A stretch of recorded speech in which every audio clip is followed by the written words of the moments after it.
What's in my camera bag 2020? This should be a fun video.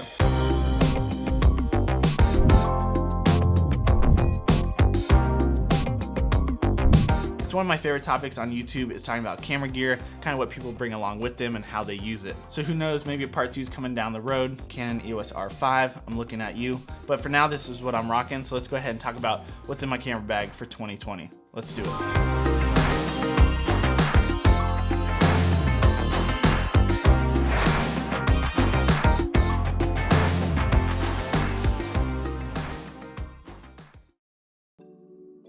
If you guys are familiar with my channel already, then you probably know what camera bag I'm rocking.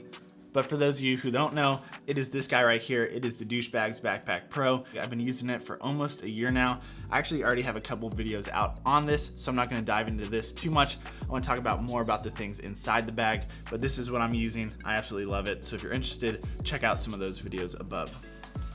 So moving into the main items that are actually in my camera bag, the main workhorse of my entire setup I'm actually filming with right now.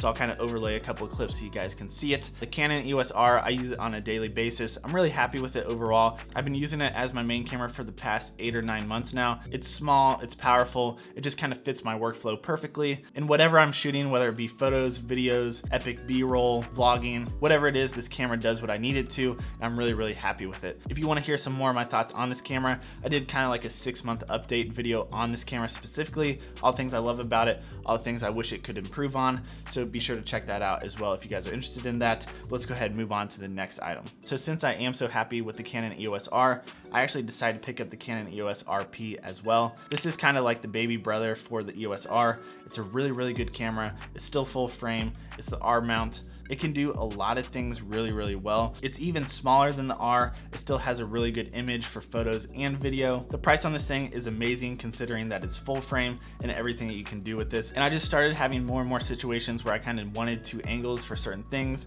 or maybe I was shooting photos and I wanted to shoot some video of it as well, or maybe I even wanted some BTS of me shooting photos or videos. So I just wanted to be able to have 2 bodies, so I decided to pick up the RP. I've put out a little bit of content on this camera so far, but I am working on a full in-depth review on this, so be on the lookout for that. But I will say this right now, if you're looking to upgrade your camera or kind of step into the full frame camera game, this might be a really good option for you. Okay, so we're gonna talk about the lenses, then we'll kind of just move down the line here, okay? So the lens that I use for pretty much 99% of my content on this channel is this guy right here, is the Canon 16-35 f4.0 with IS.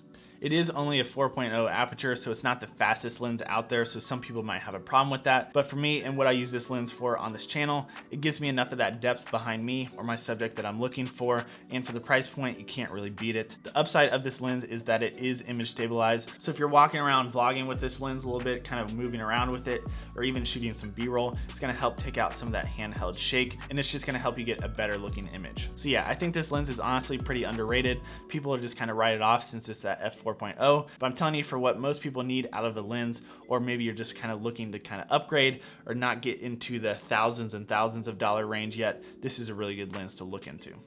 The other lens that I use on this channel sometimes is this ROKINON 85mm. I think I bought this like 7 or 8 years ago, which is another really good point because your lenses will outlive your cameras if you take really good care of them. This lens is pretty cool because it has a really smooth focus. It is all manual focus since it is a cinema lens, but it does drop down to a 1.5, so you can get some really cool looking B-roll, and these ROKINON lenses come in at a really good price as well. My 16-35, I pretty much shoot everything on, but the 85 I'll pull out sometimes if maybe I'm shooting some B-roll or I want something specific in mind. But those are kind of the 2 lenses that I mainly use for my channel. So that's kind of like the main heart and soul of my whole setup here. So let's kind of just move from one side to the other. First up, we have the JOBY GorillaPod. I believe this is the 5K version, so it can hold a camera that's a lot heavier than my setup. I like the fact that this thing is a little bit bulkier than some of the other ones. I think it just kind of holds the camera a little bit better. This thing is super versatile. It helps you get all sorts of different shots with your camera. You can set it up on things, you can hang it from things, you can wrap it around things. I use it whether I'm out filming myself or maybe even just kind of set it up on one of these desks and I'm just kind of at my eye height already. So yeah, the JOBY GorillaPod is pretty much a staple in every YouTuber's bag or kit, and that is for a reason. It comes in handy all the damn time, so highly recommend picking one of these up for yourself. So the next item right here, I kind of took off all the accessories so it kind of looks pretty on this flat lay here, but it is the Rode VIDEOMICRO. This is probably my favorite microphone that I use. I use this thing all the time if I'm vlogging. It comes with the dead cat on it already, so you can film outside right away. You're not gonna have to worry about that wind noise or anything like that. It comes in at a really good price. It's still made out of metal. It's not like cheap plastic, so really high quality. You can get some really good sounding audio out of this. Whenever I'm vlogging, most of the time it's gonna be with this microphone right here. And one more thing I really like about this is it doesn't take a battery, so if it's plugged into your camera and your camera is turned on, it's gonna be recording audio, so you don't have to worry about having your microphone dead. So you go and record something and then you have no audio, because we've all been there before. So you plug this in, it's ready to go, really high quality, highly recommend this. So next up here, I have a Samsung T5. This is a 1TB SSD. This thing is minimal, it doesn't take up much room in the bag, and it's really quick. So even if I have to edit 4K footage, this thing can handle it. So most of the time I'm gonna be having my working project on this that I kind of edit off of. And then once I'm done with that, I'll kind of move everything off this to slower drives, but this is kind of my current projects and kind of everything that I'm working on. An SSD is gonna be a little bit more expensive than your traditional hard drive, but it's gonna be quicker and smaller. So for me, it's a no-brainer.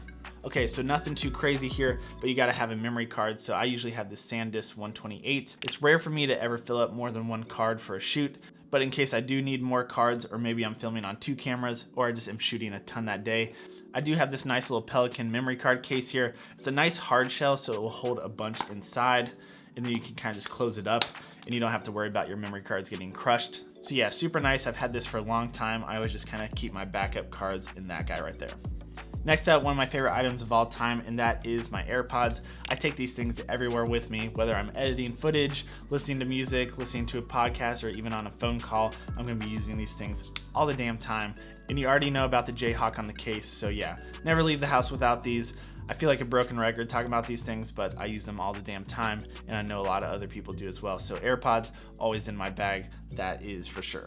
Next item, I actually picked this up recently. This is the Nomatic and Peter McKinnon collab. So nothing too crazy here. It's just a nice little battery pouch that's kind of magnetic, so everything's not kind of flying around. And I usually have 4 batteries with me. One is in my camera, then the other 3 are right here. So I just charge them up, put them in here, and then I know they're ready to go. It's nice to have a few things like this in your bag, so you don't have just a bunch of stuff flying around in your camera bag or making a bunch of noise whenever you're walking. So it's kind of nice to have a few things just kind of tidied up like this. So a little battery pouch, super useful.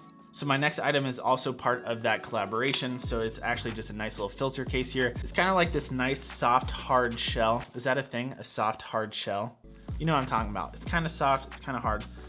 Anyways, it's a really nice little case here. You unzip it and it just has a bunch of different slots for your different filters. So whether it be an indie filter, UV filters, a pro mist filter, there's so many different things out there. It's just nice to be able to have a place to put all of them, and you don't have to have like all these different cases in your camera bag. I personally don't have a ton of filters right now, but I throw all the ones I do have in there, which I do want to talk about. One of these is actually my PM Polar Pro variable ND filter. It doesn't have any of that vignetting that happens sometimes in variable NDs. This is really high quality. You are gonna pay a little bit more for that, but if I am ever filming anything outside, I'll throw this on my 16-35, and it ensures that I can use the correct settings when filming outside to get the best looking footage. So highly recommend picking up a good ND filter, and I really like this one myself. So that kind of wraps up that guy right there. Okay, so moving on to the craziest piece of tech on this table, I have just a pen and notepad right here. I will say that most of the time I do enjoy actually writing in my notes app on my phone. That way it just kind of syncs from my iPad to my MacBook, and I can kind of just write things down anywhere and just kind of syncs everywhere else. But sometimes nothing beats just being able to physically write something down, or maybe I'm doing a checklist or even a shot list. It's nice to be able to write some down and actually cross it off. So definitely always try to have a little notebook and pen with me wherever I'm going. This little pouch right here, I actually picked this up from Rogue. It's actually meant for a gym bag. So this pouch right here is just gonna hold a bunch of odds and ends for me, whether it be dongles, charging cables. I have my mouse up here, and I even have a hardwired pair of headphones if I need to plug into a recorder or even into my camera to listen to playback and make sure the audio sounds good. I'm gonna have that in there as well. And again, it's nice to have a few of these different pouches so everything's not just flying around my camera bag. Everything kind of has its own place. And if I need something, I know where to go right away to get it. I don't have to search through my whole bag to try to find something that kind of just fell loose in my bag. And the last item that I want to touch on for my camera bag is my 2018 MacBook Pro. This thing is maybe my favorite thing in this bag. I use this so much every single day. When I got this, I totally spec'd it out. So it has an i9, 32 gigs of RAM. It's super powerful. I edit all my videos on this thing. Even if I'm doing 4K footage, it flies through it. Editing photos, anything I throw at it, it's gonna be on this guy. I use this thing on a daily basis. Don't know what I would do without that thing, but that's kind of the last piece to this puzzle that is my camera bag. One thing I do want to say just about all this gear, because obviously camera gear gets really expensive. Some of these things I've had in my bag for literally years and years. You can just buy one thing at a time, add on to your collection, and then years down the line, you kind of have a nice setup, and then you can kind of just upgrade one thing at a time from there. It is very easy to get caught up in comparing your gear to other people. Maybe other people have more expensive stuff than you, or maybe you have more than other people. But I will say videos like this are helpful when maybe you're looking to upgrade something, or you're trying to learn why somebody would use something a certain way. So don't get too caught up in all of it, but if you guys are looking to improve on something or maybe upgrade something, maybe you can take something away from this video right here. In the comments below, let me know what you think of this type of a video, or maybe there's a piece of equipment you can't believe I don't have with me. Drop me a comment below and I'll be responding to all you guys down there. But that's it. If you guys enjoyed this video, drop it a thumbs up. That really helps the channel out. If you're new around here, drop me a sub. I'd really appreciate it. I try to make a lot of content trying to help other creators create better looking content. That is a mouthful, and my name is Johnny, and I'll see you guys in the next video. Peace. Check this out. Blue 3D to match the blue in the back. And what do you guys think about this LifeX tile I put up here? I think it looks pretty dope. See ya.